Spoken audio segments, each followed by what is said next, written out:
Here we're asked to solve this system of equations algebraically. So first thing I'm going to do here is I'm going to solve this one for y here, adding x to both sides so that I can then kind of plug this in to that equation. So just using substitution, right? So what that becomes here, I guess we'll do this in blue.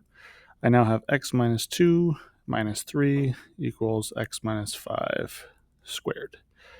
And so now I see that I have this like squared thing, so I'm going to need to expand that. So again, using a box here to multiply x minus 5 times x minus 5.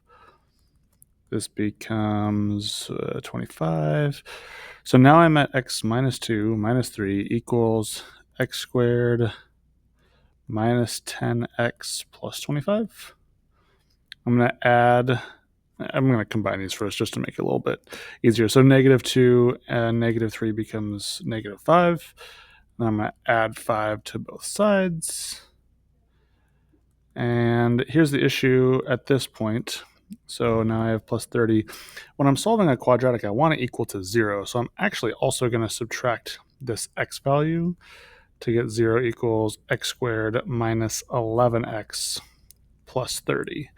So when I'm going through this, I can actually, like now, because it's equal to 0, I can do like diamond and box to help me kind of factor these two things out. So when I do that and I factor what multiplies to 30x squared, that adds to negative 11x, and that would be negative 5x and negative 6x.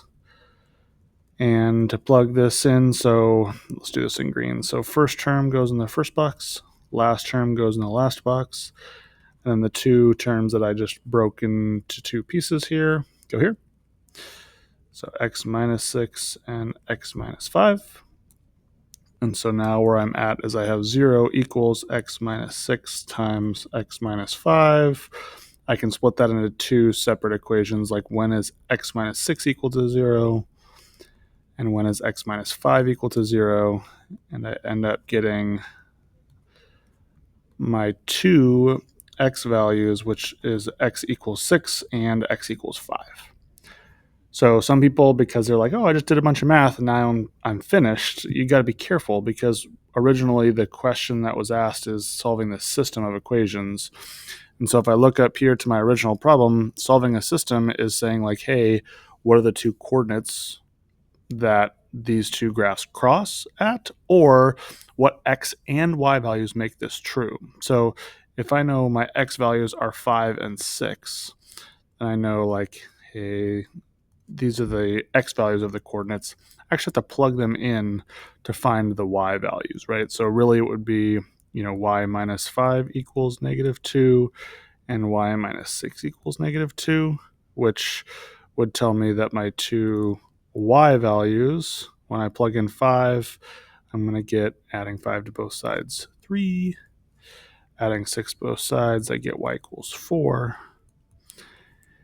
And so if I were to actually like take these numbers and plug them back in, you would see that if I plug in 5 for the x value, then I get 3 for y.